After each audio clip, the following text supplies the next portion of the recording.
Olá, amados. Paz e bem, eu sou Melquisedeque e estou aqui para os comentários da lição desta semana, lição de número 11 da classe de jovens das lições bíblicas da editora CPAD.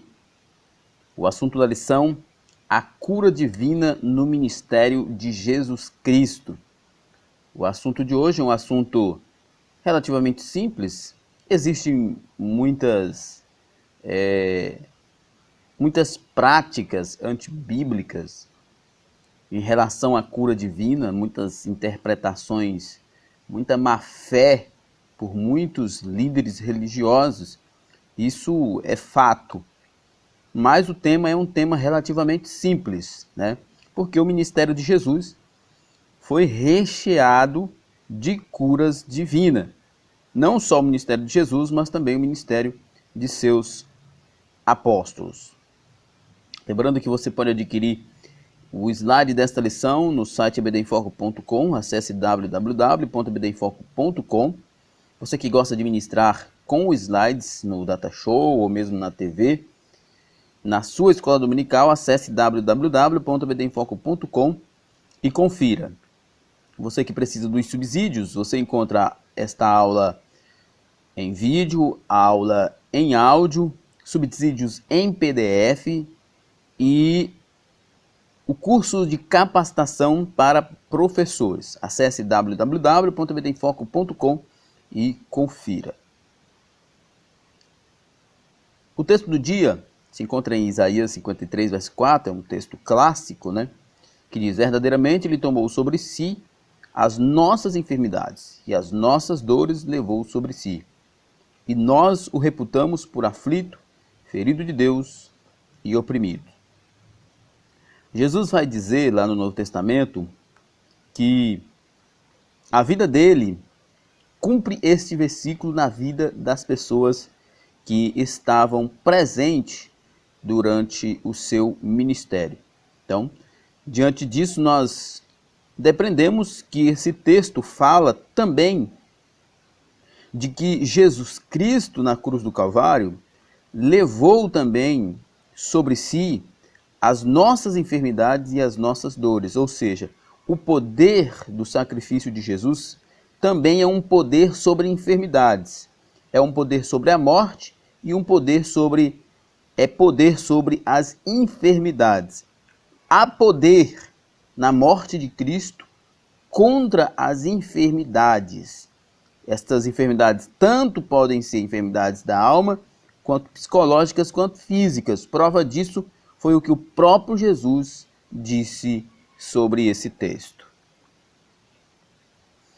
Para todos aqueles que possuem necessidade de cura, Jesus continua sendo hoje o mesmo do passado, o Messias que veio trazer saúde a todos os que estão enfermos da alma, mas também do corpo e da mente. Né? Como eu já disse, o texto de Isaías nos mostra poder que há no sacrifício de Jesus para a cura das enfermidades.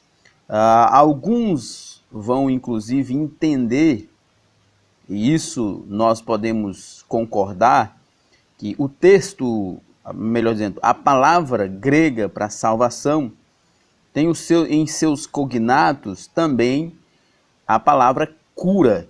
E não é à toa que a palavra salvação, né, a expressão salvação, em seus cognatos tem também a palavra cura, porque Jesus levou sobre si as nossas enfermidades. Há poder no sangue de Jesus também para curar enfermidades. Nosso texto bíblico se encontra em Lucas capítulo 4, versos 16 a 22. Eu não vou me deter no texto por uma questão de tempo, mas é óbvio, você já deve ter feito o estudo do texto. Lembrando que o ebdenfoco.com disponibiliza alguns PDFs com comentários bíblicos dos melhores comentaristas bíblicos do mundo na sua plataforma, para que você possa estudar este comentário bíblico e ter uma ideia de como abordar o texto em questão. Nossa introdução. Os milagres de cura têm tornado-se cada vez mais raro em nosso meio. É bem verdade que a ampliação do acesso aos serviços básicos de atendimento à saúde preenche muito do espaço daquilo que antes era um campo exclusivo das ações de Deus. Sim, isso é verdade. Nós vemos que há uma diminuição da quantidade de pessoas curadas no mundo, e uma das possibilidades, e eu concordo, é que hoje há serviços de atendimento à saúde básicos que suprem muito essas necessidades, né? Há muitas enfermidades na antiguidade que não havia um diagnóstico, eles não tinham mapeado a origem e a cura dessas enfermidades, como hoje, e por essa razão, naquela época, havia uma necessidade maior da manifestação do poder de Deus para a cura. Hoje, há muito aparato médico, científico, que ajuda no combate a essas enfermidades. E uma coisa não impede a outra. Não é dizer que a ciência está impedindo a manifestação do poder de Deus. Não. Até porque ainda existem muitas pessoas doentes. E esse é apenas um dos fatores, mas existem inúmeros outros fatores. E o outro fator que, sem dúvida, é responsável pela diminuição dos milagres, das curas, é o compromisso da própria igreja, o comportamento da própria igreja. Há em lugares mais simples, há sem mídia, sem fama, onde há sim manifestações extraordinárias do poder de Deus. O problema é que nós não temos acesso a esses lugares. E as igrejas que estão em evidência na mídia, elas não têm um grande compromisso com a pessoa e com a glória de Deus. E por isso há uma diminuição bastante considerável das ações de cura divina no meio da igreja. Na época de Jesus, doenças que hoje consideramos simples ou controláveis oprimiam multidões inteiras. Para estes casos, Jesus revelou a glória do Pai, né? Naquela época, não havia cura para inúmeras doenças, não havia sequer conhecimento da causa dessas doenças, de como essas doenças agiam.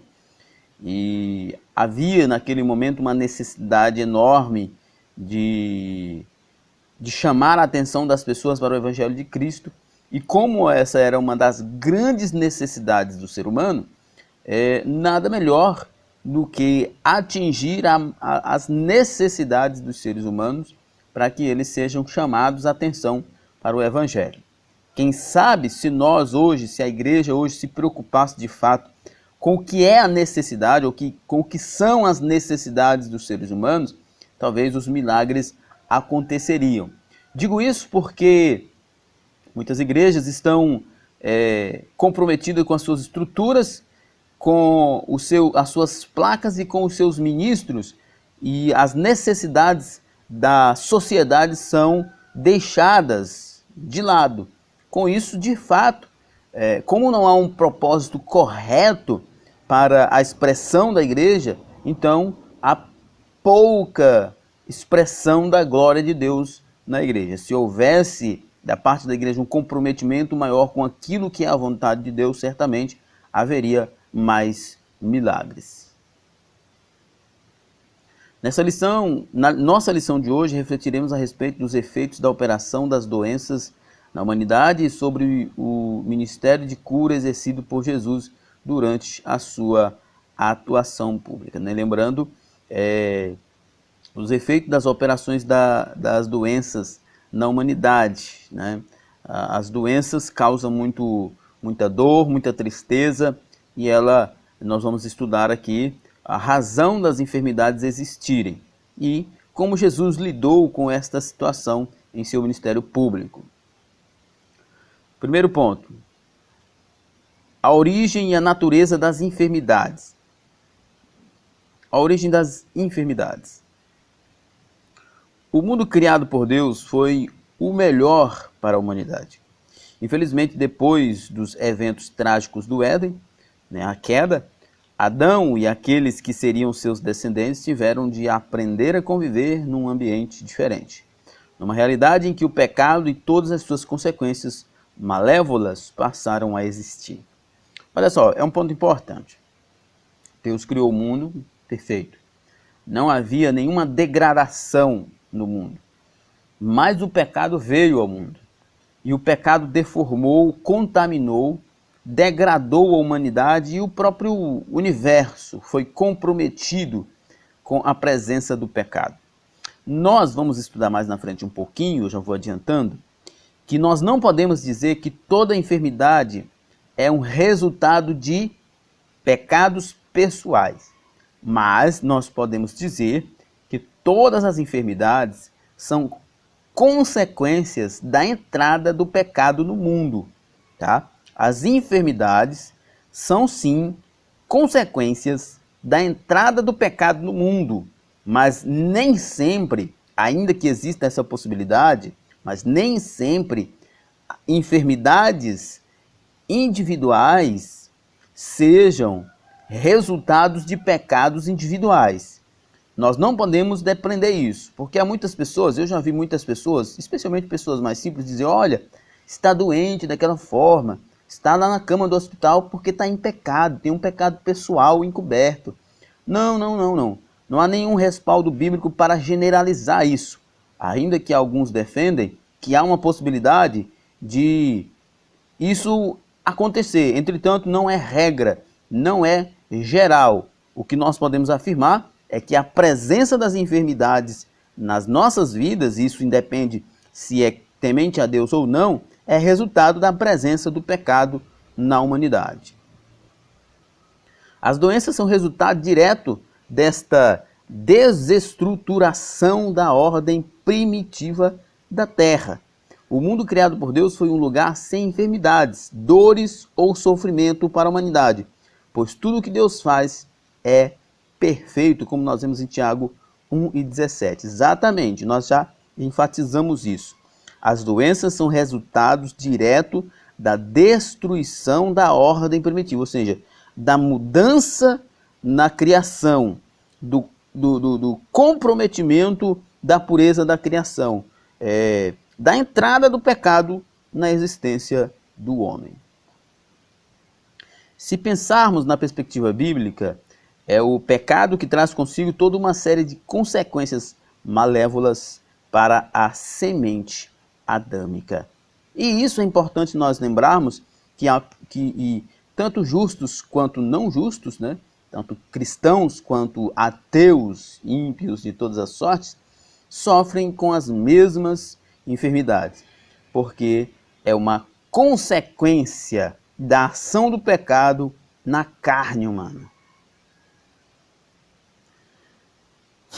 Sofrimento da mulher, desequilíbrio na natureza e morte são algumas destas consequências da presença do pecado na vida do homem, Gênesis 3,16 fala que a mulher daria à luz, passaria a dar à luz com dores, que por causa do homem a terra seria maldita e por causa do seu pecado a morte alcançaria, e como de fato alcança o homem. É evidente que as doenças são um meio de operação da morte entre nós.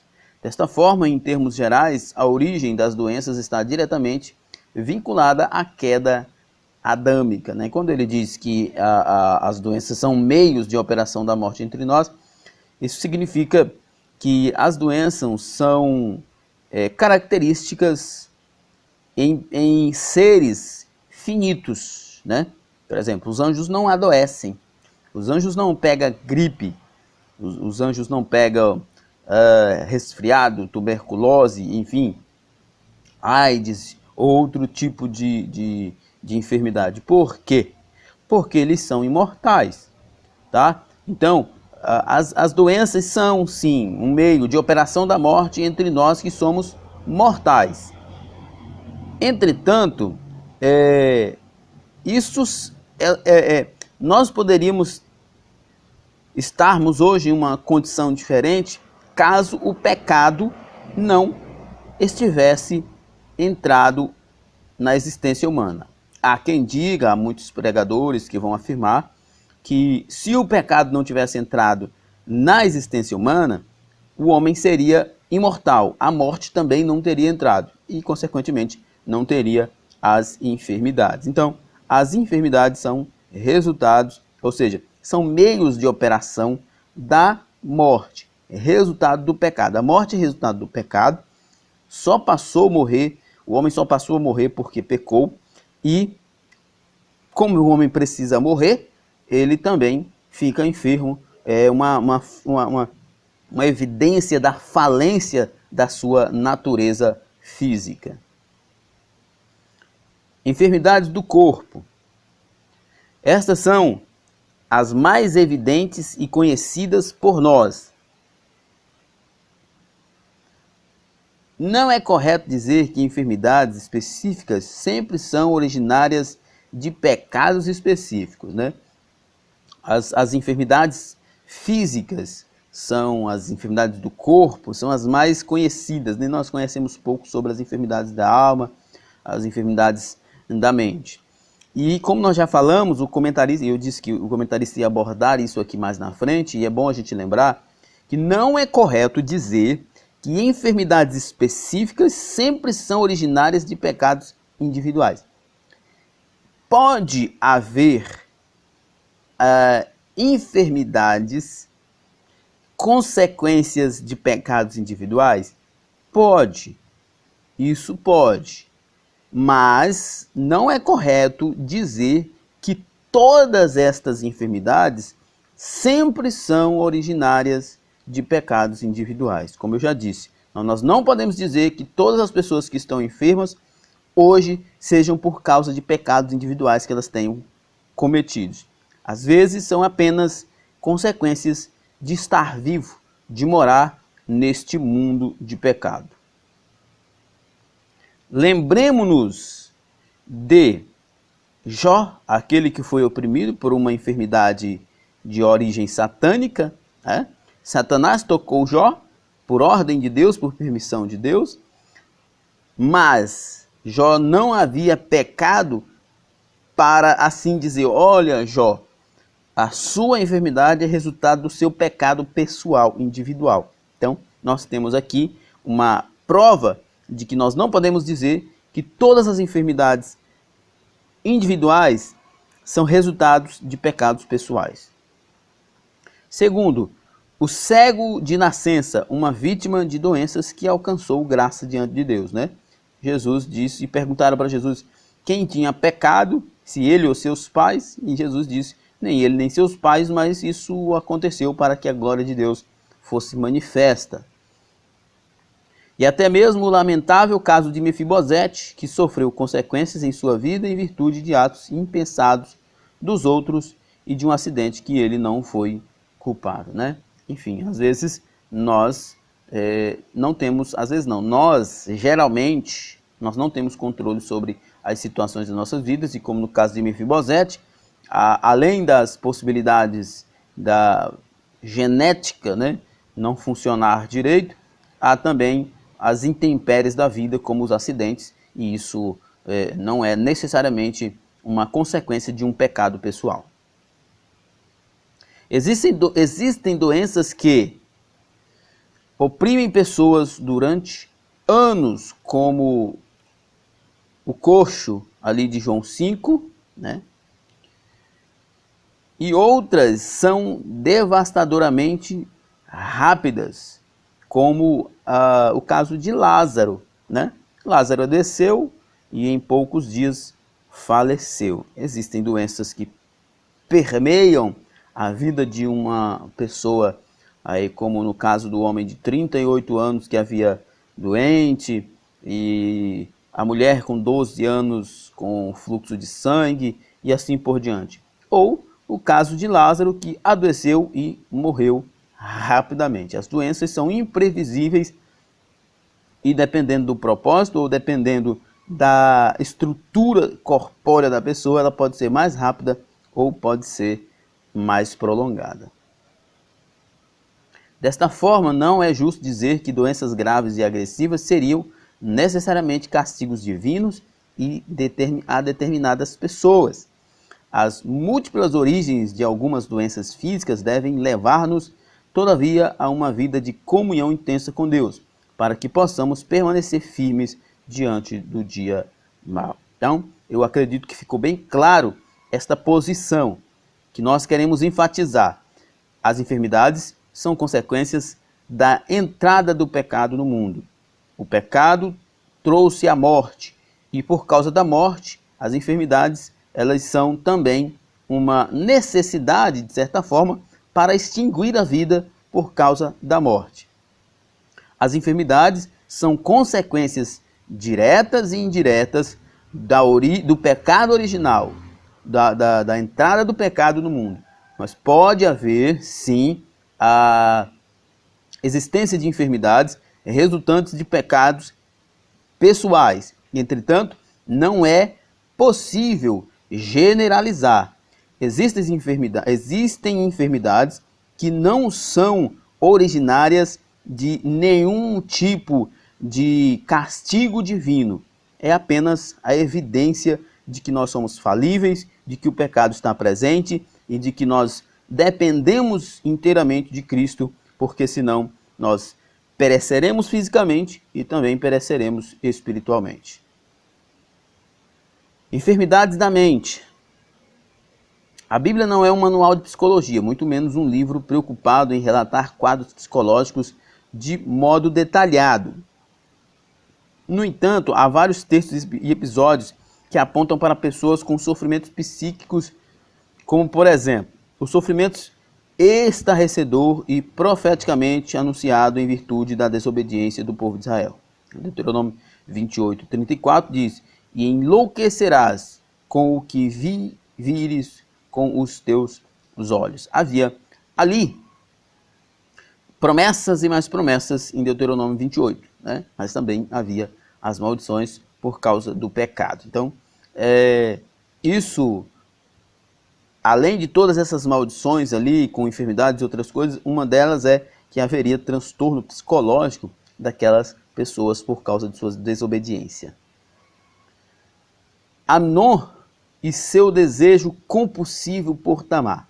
Tamar era sua irmã e ele estava enlouquecido, dominado por esse desejo, algo que o transtornou. Então, nós vemos que as enfermidades, elas eram aspectos que comprometiam a estrutura física, molecular, mas também coisas que comprometiam o psicológico das pessoas, e isso não é novo.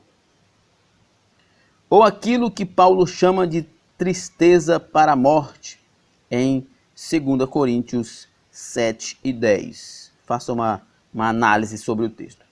O texto de Provérbios 18:14, extraído da cultura sapiencial judaica, demonstra-nos muito bem a relevância da saúde mental.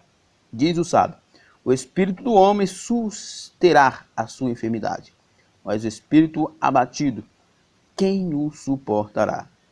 Fala aqui de depressão, de tristeza, que isso é absolutamente possível na vida do ser humano. Tudo isso como consequência do pecado. Eu acredito que uma premissa básica para compreendermos toda a questão das enfermidades é lembrar lá do pecado no Éden, não do pecado na vida do irmão individualmente. Conforme afirma o sábio, diante de seus sofrimentos físicos, se o indivíduo mantiver sua saúde mental, ele ainda terá meios para fortalecer-se. Contudo, se houver um adoecimento de seu aspecto psíquico-emocional, como ele se sustentará diante do sofrimento, A fé, ela não é um mero pensamento positivo. Porém, ter uma perspectiva positiva da vida ajuda muito, tá, jovem? Eu não sei qual é o problema que você enfrenta. Nós vivemos numa geração de jovens extremamente deprimidos. Uma forma boa de vencer a depressão é ter uma perspectiva otimista da vida. Abandone o pessimismo, não viva de forma pessimista, não abata o seu espírito, tenha um espírito alegre, procure meios de alegrar o seu espírito, meios saudáveis, uma boa música, bons relacionamentos, fazer a obra de Deus, bons exercícios, praticar um esporte, ler um bom livro. Isso vai ajudar você a fortalecer a sua mente e vencer todas essas tendências, essas tendências à melancolia, à tristeza e à depressão. A cura divina como parte da salvação.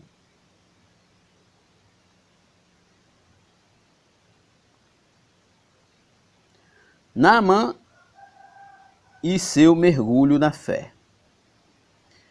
Existem inúmeros textos nas Escrituras em que a palavra salvar deve ser entendida num amplo significado, extravasando assim apenas um aspecto soteriológico e atingindo também elementos da vida material dos indivíduos. Ou seja, salvação é mais do que o livramento da nossa alma do inferno. Salvação também é o nosso livramento do poder do pecado e, como eu disse no início, alguns dos cognatos da palavra salvação, porque salvação tem vários significados ou cognatos, né? Como livramento da alma do inferno, livramento de algum perigo imediato, cura, prosperidade, alegria, enfim. Dentro do aspecto da salvação, nós temos também o aspecto cura divina, né? Não é apenas, a salvação não é apenas um aspecto soteriológico da salvação da alma humana, mas também da cura do corpo. Um dos casos clássicos dessa forte relação entre salvação e restauração física, ainda que do Antigo Testamento, para tomarmos como analogia daquilo que Jesus fez no Novo Testamento, é o do comandante do rei da Síria, Naamã. Diante do terrível caso de uma doença incurável, restava àquele bravo guerreiro recorrer à última instância que poderia transformar sua sofrível situação, um milagre. Mas o caso de Naamã revela algo mais profundo. Existe uma cura, contudo também se manifesta uma conversão ao Deus de Israel. Nós vemos que geralmente Jesus, quando curava enfermos, ele também pronunciava a sentença de perdão de pecados.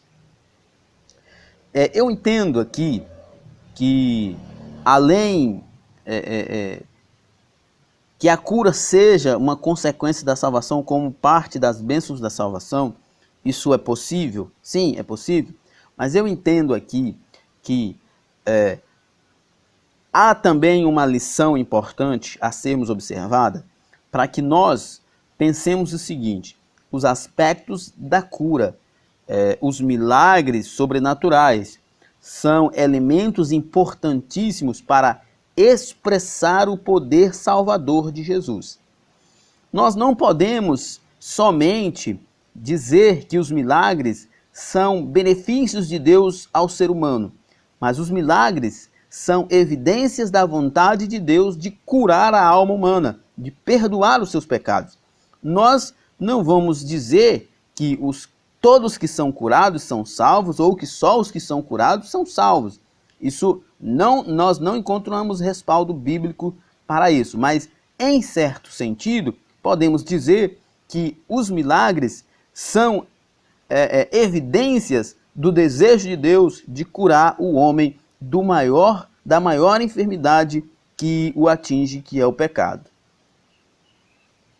O homem que saiu das águas turvas do Jordão não estava apenas curado da doença que estava no seu corpo, mas também convicto de que apenas o Altíssimo Deus de Eliseu era o Deus verdadeiro. Mais uma vez, os milagres são uma forma de Deus enfatizar quem Ele é, o desejo dele para o ser humano, que é o desejo de uma vida abençoada. A salvação e restauração da saúde. E Jesus lhe disse: vai, a tua fé te salvou. E logo viu e seguiu a Jesus pelo caminho, né?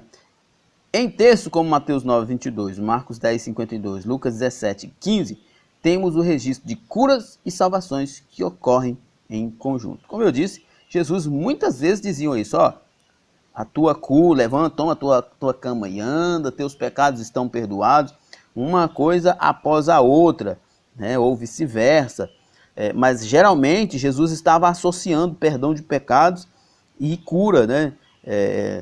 A ideia ali é de que Jesus estava, que Jesus, o ministério de Jesus, tanto é para a cura divina como para a salvação das almas, né?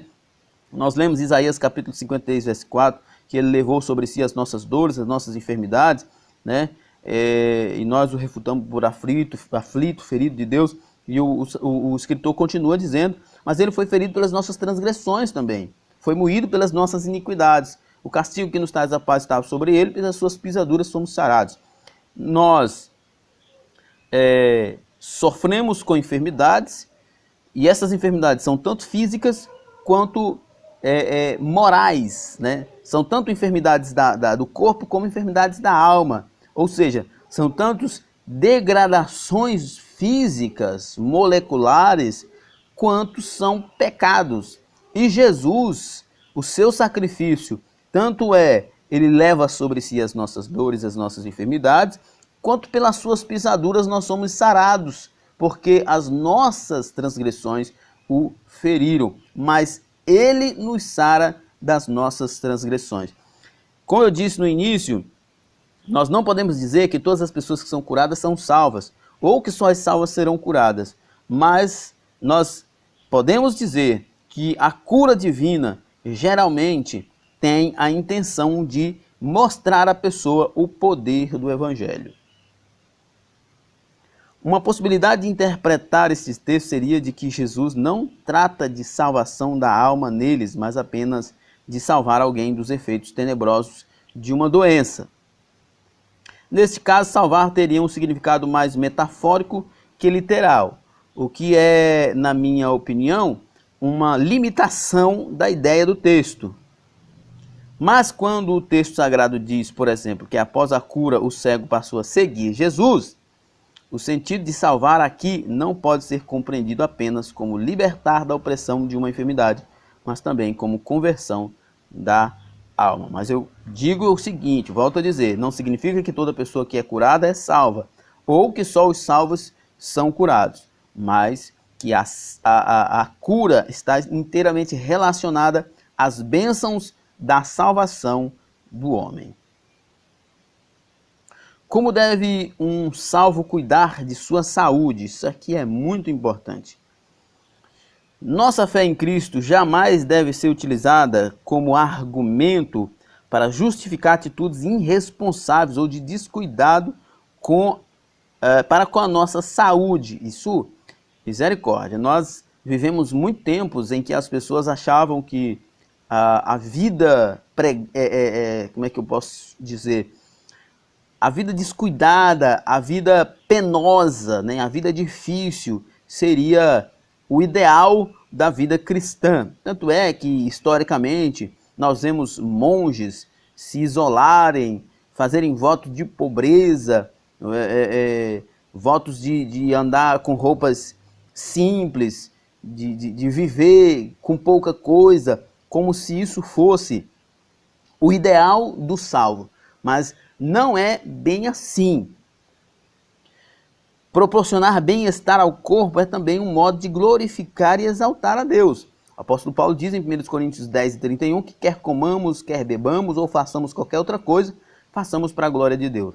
Nós, como templos do Espírito Santo, nosso corpo é templo do Espírito Santo, não acredito que o maltrato ao corpo seja o desejo de Deus. Muito pelo contrário. O que nós entendemos que o homem deve mortificar é os seus desejos. É claro que jejuar é muito importante para a mortificação dos nossos desejos.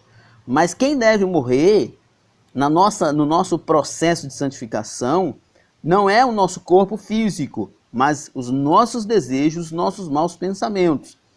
E às vezes as pessoas confundem a coisa e acham que voto de pobreza ou coisas parecidas são evidências de grande piedade e que o corpo deve ser subjugado. Historicamente, a Igreja Católica, por exemplo, as pessoas se mutilavam, se castigavam, né? E isso não tem nada a ver com salvação. Na verdade, a salvação é bem-estar também. Por isso, em textos como as epístolas, vemos Paulo orientando seus amigos a terem atenção com a saúde, né? Como ele fala lá de Timóteo. Nossa mordomia do corpo deve estar ligada a uma ideia de vida saudável e equilibrada. Nós não podemos achar que o castigo do corpo, a autopiedade, né? A autopunição, melhor, o autoflagelo, o castigo do corpo seja o ideário para a vida cristã. Não tem nada a ver uma coisa com a outra, né? Como Paulo diz lá a Timóteo, não bebas mais água só, mas usa de um pouco de vinho por causa do teu estômago e das tuas frequentes enfermidades. Timóteo, apesar de um jovem, já tinha alguns problemas de saúde. E Paulo exorta ele a ter cuidado, né? A ter uma vida saudável, até porque ele era um instrumento de Deus que precisava ir a vários lugares e ele precisava de saúde para isso. Terceiro, Jesus cura os enfermos. A dedicação à cura dos enfermos não foi uma coincidência, mas parte de um plano eterno. Estava profetizado em Isaías que o servo do Senhor exerceria um ministério de cura, e Jesus declarou o cumprimento das palavras do Antigo Testamento através de sua vida. Isaías 61, de 1 a 5, né? Que o Espírito do Senhor estava sobre mim e me ungiu para curar enfermos também, né? Lucas 4 e 16, nós vemos evidência sobre esta afirmação. Então, Jesus não seria o Messias se não tivesse como uma de suas tarefas ministeriais providenciar soluções aos aflitos por enfermidades e doenças, né? Dentro do escopo da fé judaica, da espera do Messias, estava a ideia de que o Messias seria alguém que curasse enfermos, coxo, cego, mudo, surdo, enfim. Não era apenas, como diz aqui o comentarista, não foi uma mera coincidência Jesus curar. Na verdade, estava dentro do escopo de seu ministério de salvação, também a cura da enfermidade. Em vários momentos dos evangelhos temos o registro da dedicação de Jesus aos doentes, né? Na verdade, João, por exemplo, diz muito sobre isso, de que muitos doentes, muitos endemoniados foram levados até Jesus e Jesus não deixava nenhum voltar sem a cura. Desta forma, o conjunto de milagres que vemos associado à vida do Salvador é um dos fortes sinais que designam sua messianidade. Ele é Deus. Ele faz milagres.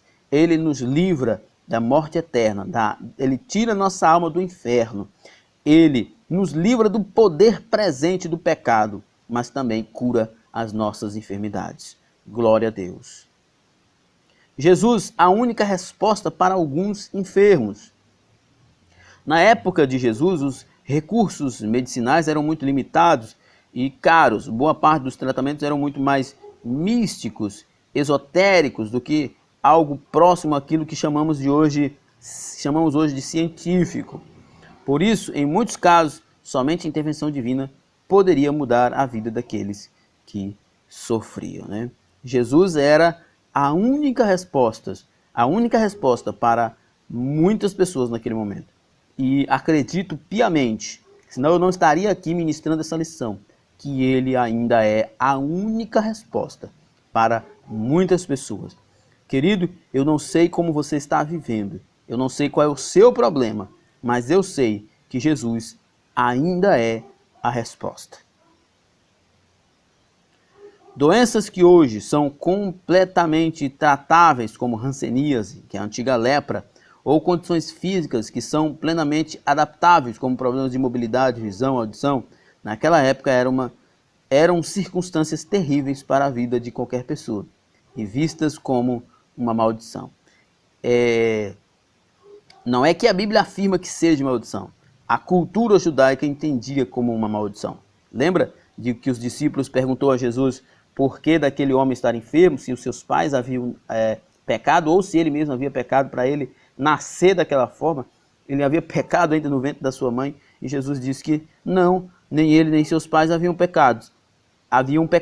Apenas aquilo havia acontecido para que a glória de Deus fosse manifesta. Jesus ainda é a resposta para as nossas enfermidades. Diante dessas situações, limites, Jesus era a única resposta para o desespero de muitas pessoas.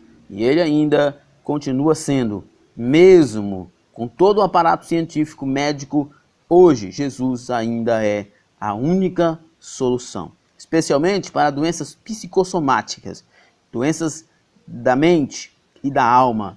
Jesus é um grande remédio. Ou melhor, Jesus é o maior remédio. Não estou dizendo que você não possa buscar ajuda profissional, humana, mas ore, Jesus ainda é a solução. Não há protocolos para a realização da cura. Esse é um ponto importante. Pessoas inescrupulosas, com a intenção de extorquir a fé alheia, ou mesmo numa versão contemporânea do farisaísmo, criam complexas exigências para que a cura de Deus aconteça sobre a vida daqueles que sofrem. Tem uma frase de uma canção, acredito que é da dupla Os Levitas, que diz assim, não sei se a canção é de autoria deles, mas eles cantam, que diz assim: enquanto houver doença, vai sempre haver alguém propondo a cura. O problema é que estas pessoas sempre propõem a cura através de determinados protocolos, como por exemplo, dinheiro, farisaísmo, fama, tantas formas, existem tantas intenções por trás destas propostas de curas, né? Enquanto que a cura pela Bíblia deve ser basicamente e essencialmente a glória de Deus e o alívio do sofrimento humano, muitos estão usando a enfermidade, o sofrimento de pessoas simples, o nome de Deus, o poder de Deus, para adquirir dinheiro, para alimentar seu farisaísmo e para adquirir fama. Que Deus tenha misericórdia de nós. Isto é o que se pode chamar de estelionato religioso, né? As pessoas metem o que não podem. Ou as pessoas trocam aquilo que não é delas, que não provém delas, por uma cura, por dinheiro e por muitas coisas mais. Alguns constrangem enfermos a darem valores vultuosos em troca de uma cura que nunca virá. Existem muitas igrejas que fazem isso por todo o mundo. Outros impõem pesadas rotinas com sequências de vigílias, jejuns exagerados, orações que são verdadeiras torturas, farisaísmo puro. Um último grupo ilude pessoas e as leva à verdadeira idolatria a pessoas, lugares e objetos. Tudo em nome da cura. Lembro-me que Satanás disse a Deus, quando Deus disse para ele que ele podia tocar na carne de Jó. Satanás alegrou-se naquele momento e disse: Jó agora peca, porque tudo que o homem tem dará por sua vida. Infelizmente, parece que Satanás, o pai da mentira, está falando a verdade sobre a vida de muitas pessoas. Não foi a verdade para com Jó. Quanto a Jó, ele se enganou. Jó não era o homem do tipo que daria tudo pela sua saúde, pela sua vida. Mas há muitos que tudo que tem dá pela sua vida, até a sua fé, até acordos com o diabo, eles fazem para ter uma cura. Meu querido, espere em Cristo. As enfermidades, elas são consequências naturais da entrada do pecado no mundo. Deus pode nos aliviar destas enfermidades, mas não vale a pena fazer qualquer coisa pela cura. Melhor é suportar a afronta e confiar em Deus. Quando Jesus curava, ele não seguia receitas pré-programadas. Só voltar aqui. Jesus não seguia receitas pré-programadas. Ele não criava protocolos como hoje nós vemos. Por exemplo, pessoas que colocam mesas e passam óleo e diz para as pessoas fazerem uma fila indiana e passarem ali e tocarem aquela mesa com óleo e elas serão curadas. Pessoas que fazem corredores, pulam sal, pulam sei lá o que, recebem uma rosa, faz aquilo. Isso é misticismo, isso é paganismo, não é cristianismo. E Jesus nunca ensinou isso. Por fim, nossa conclusão. Nossa conclusão diz: enquanto estivermos nessa vida terrena, teremos de conviver com as consequências das dores do mundo. Os milagres de Deus não cessaram. Talvez nós, os cristãos, tenhamos nos tornado mais insensíveis à graça de Jesus, que é salvadora, mas também que cura. Talvez, como eu disse no início, a escassez de milagres seja culpa da igreja, que deveria ser um lugar de milagres. Bom, nós temos aqui as perguntas, eu não vou me deter nela por uma questão de tempo, você faz o uso delas como lhe convier. O objetivo desse slide é que você use na sua igreja, você pode modificá-lo da maneira que você quiser, para você usar na sua igreja. Só não adquira esse slide fora do site oficial do EBD em Foco. Então é isso aí, chegamos ao final, que Deus em Cristo nos abençoe, e até a próxima, paz e bem a todos, em nome de Jesus.